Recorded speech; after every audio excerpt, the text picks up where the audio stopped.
Welcome to a really unique deep dive today. We're tackling something fascinating. How do you take a personal journey, identity, growth, all that, and translate it into, well, the world of League of Legends? You sent over some amazing material. First, there's this detailed look at a whole team comp built around a persona, Kelly.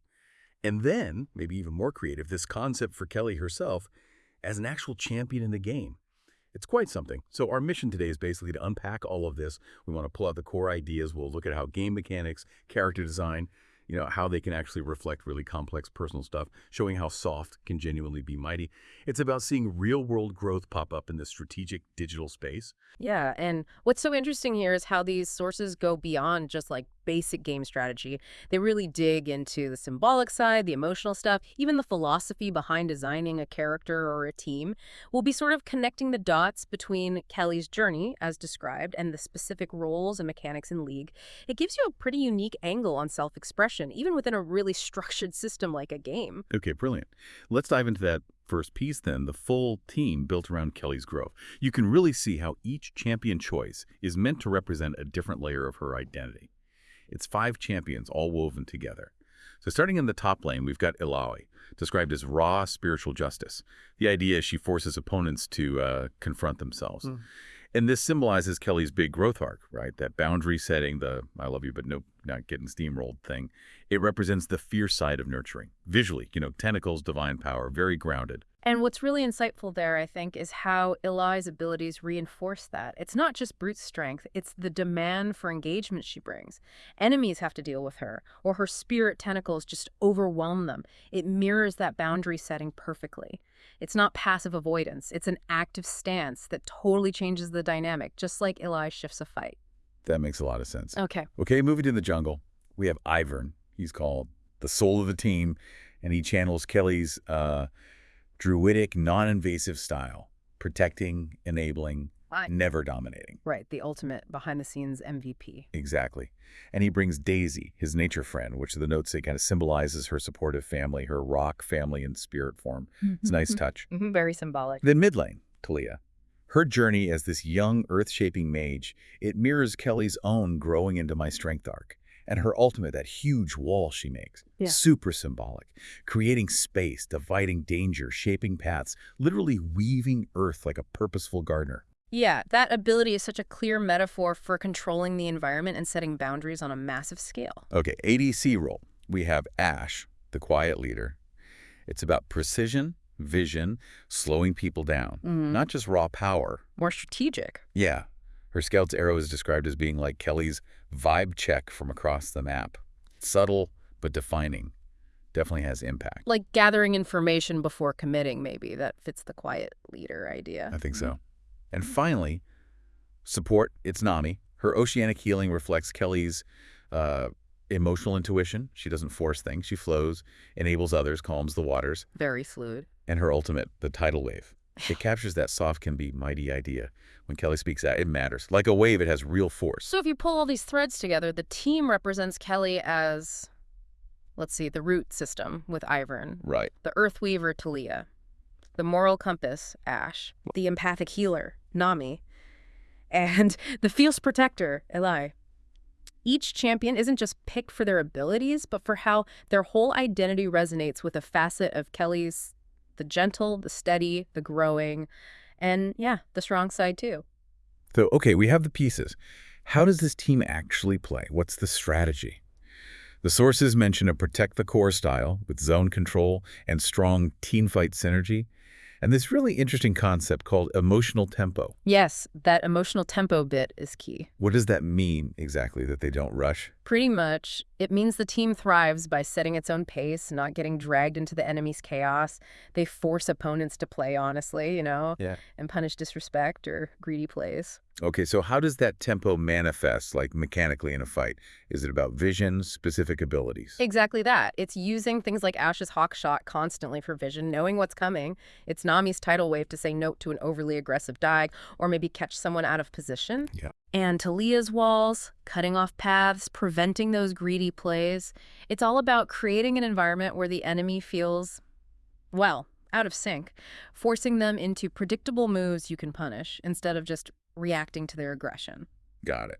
So this team sounds perfect if you value coordination, maybe a clear sense of purpose, subtle map control.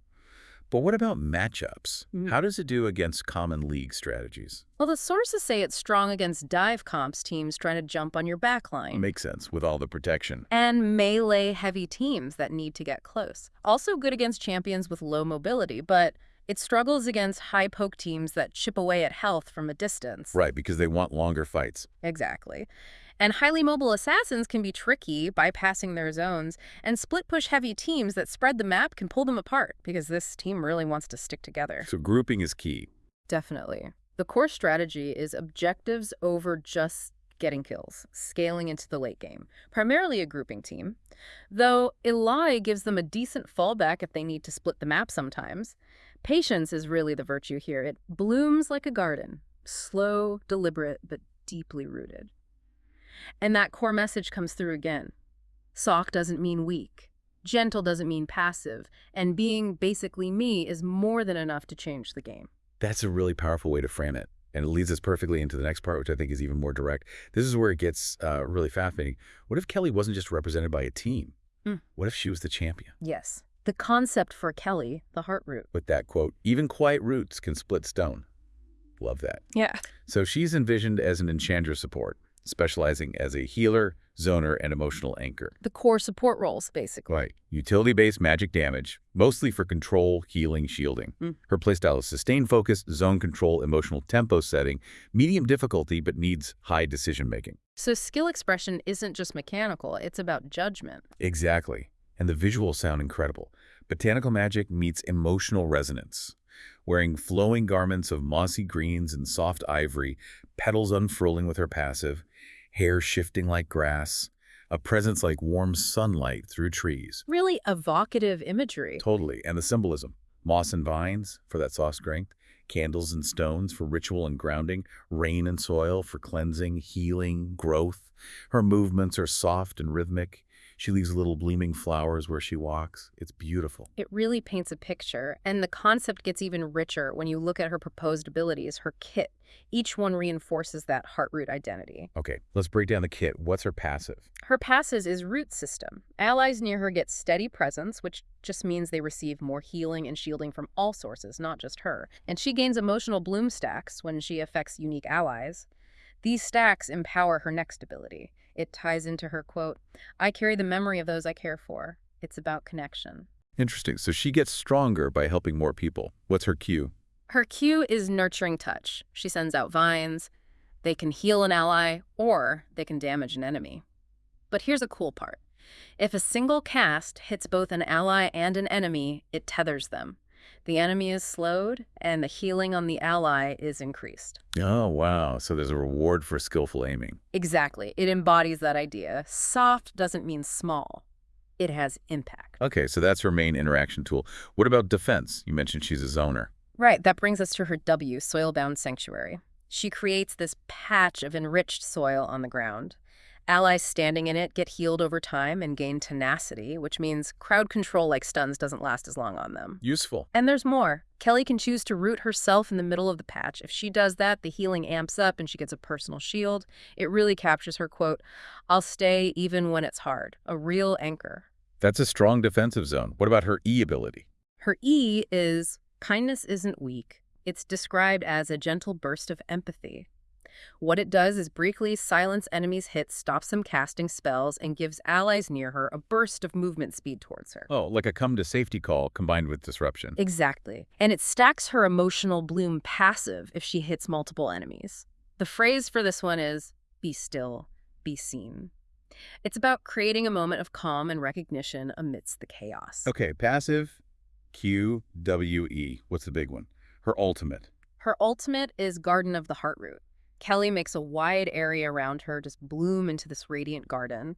Allies inside are immediately cleansed of all crowd control, stuns, roots, everything gone, and they get healed over time. Wow, a huge cleanse and heal zone. And the healing echoes to other nearby allies too, spreading the effect. Plus, the ground itself becomes kind ground. Enemies moving through it are slowed, and allies get a shield when they leave the garden area. It's this massive sanctuary creation moment. The quote sums it up. "I made this for you. Come rest just for a while." That sounds incredibly powerful in a team fight, like a total reset button almost. It definitely feels like a game changer ability, yeah. A huge moment of protection and recovery. So given this whole kit, what are her main strategic strengths in a game? Okay, so clearly, massive team fight sustain. She just keeps her team topped up and protected in long fights. Excellent zone control with her W and her ult. She dictates where fights can safely happen. Right. And really strong peel and protect, keeping dangers away from her carries using her silence, slows, and sanctuary. Makes sense. What are the downsides? Every champion has weaknesses. True. The sources point out she'd be vulnerable to burst damage. If enemies can kill her quickly before she sets up, she can't do much. She's also probably weaker in split comps, where her team isn't grouped up to benefit from her area effects. Yeah, that tracks. And she definitely requires coordination. Her team needs to play around her zones and timing to get the full value. You can't just drop her into any random team and expect magic. The notes mention inspirations like Soraka, Ivern, Taliyah, even Rel and Bard, blending that healing, utility, and zone control. So pulling back a bit, why would this champion concept, Kelly, the heart root, actually matter in the grand scheme of League of Legends? What niche does she fill? That's a great question. The sources argue she'd be a champion of non-performative care, not just healing numbers, but creating genuine sanctuary, a protector of emotional and spiritual space within the game's often chaotic environment. A walking metaphor almost. Exactly, a walking metaphor for how quiet presence transforms chaos into sanctuary. Fundamentally, she represents a counter-narrative to the aggressive meta, not by denying power, but by redefining it. Power as sustainable, as relational, as rooted in empathy. It's a really profound concept. Yeah. This whole deep dive, it just perfectly illustrates how these deeply personal things, identity, values, growth, can be woven right into the fabric of a complex, strategic game. We've seen Kelly's journey reflected first in a team and then embodied in a single champion, the heart root, where every ability, every visual cue echoes her core being. Absolutely. And what I find truly fascinating is how this whole exercise forces us to rethink what strength even means. It's not always about the loudest voice or the biggest weapon, is it? It can be that quiet presence, the ability to nurture, to set those firm but gentle boundaries, to create that safe space. Yeah. It challenges how we look at power in any system, really, whether it's a game like League or a work team or just our own lives and growth. So maybe the takeaway for you listening is to consider, how might your own unique qualities, maybe your own soft strength, reshape the game that you're playing? Whether that's at work, in your relationships, maybe just your personal journey. What does it mean for you to be, basically me and still fundamentally change the game? Something to think about.